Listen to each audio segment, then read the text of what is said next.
Hello everybody, this is Freddy with Freddy Can Fly. Today we are going to be taking a look at the build video for the Align T-Rex 550 version 2. This is an all-electric helicopter. It's a 6-cell setup, and they've got some really nice up-to-date upgrades done to it. So it's going to come factory with the Align 3GX, Align DS610 servos, the MX motor, and I believe the Align ESC with built-in BEC, stock Align blades, tail blades, etc. So I'm going to be using the Micro Beast X fly barless system in this particular kit. I prefer that fly barless system, it's just me. So do keep a heads up for that during the build when you see me install it. And with that being said, let's jump into it and let's get started. One quick heads up, guys, before we get started. I will be using a couple of additional upgrades that don't come included into the kit. This metal bottom tray I'm going to be using, and then also some quick UK canopy mounts. So once again, keep a heads up for those during the build process.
Okay guys, so let's go over where we're at so far and take a look at the wiring of the helicopter.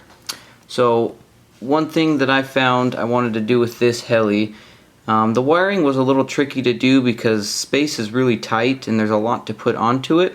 So we'll take a look at what I've done here. I've decided to mount the flybarless system up here, whether you're using Beast-X, Mikado, Align, whatever the case. I didn't really want it all the way down here because we can't adjust our gain pots, we can't get to our wiring, things like that. So what I've done is I've taken my servo here and just routed my wire with some zip ties into the frame and brought it right around top. Same with rudder, throttle, and the elevator servo are all nicely tucked onto this left side of the frame. Also, you will note that the ESC wires, everything is all strapped to the left side of the frame. So now what we're going to do is we've already mounted this servo into this side of the frame, did the identical wire routing that we did with this servo onto this side of the frame, and what this is going to allow us to do is at any given time, if we have a crash, we need to do upgrades or just doing a maintenance, all we'll really have to do is just take apart this whole left side of the frame, all the bolts and screws involved, and then unplug this one servo and the whole frame will collapse outwards. We can set this to the side and we have access to all the internal parts of the helicopter for maintenance. Say we strip out our torque tube gears, all we got to do is take all these screws out and lift up the side of the torque tube because it splits in half, throw our new gears in, put the torque tube back on, put the heli back together. All in all, I think this will make for a really easy maintenance. The wiring will be really clean afterwards. We're not going to have a whole lot on the outside. The ESC I did have to mount on the outside. I couldn't really find anywhere else appropriate for mounting it, but it ought to stay pretty cool sitting there on the outside, so I think it'll be alright right there. Same thing with our motor wires if we ever have to unplug them. I'm a big fan of using just 0 on all my throttle curves while doing programming and maintenance, so it's really not too big a deal. Other than that, you guys, that's all for wiring, and we are ready to continue on.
Okay, you guys, so just to recap here, we've got the other half of our frame on, and as I told you, it's pretty damn clean. This side, actually, there's really no wires visible. If we give it a little bit of a rotate, got the ESC on this side, a little bit of wires going out on this side, not too bad, just the elevator servo. We've got all of our wiring. This servo, or not servo, the original gyro mount tends to hide a lot of those wires, so you really can't see them. Obviously I got to figure out what we're going to do with all this satellite wire here. We'll get that figured out, but all in all, I think this is a clean way to do the 550. Easy maintenance. Remove the left hand side of the frame and you are good to have access to all of the internals. So thumbs up on this one, guys, if you like it, and let's continue on with the build.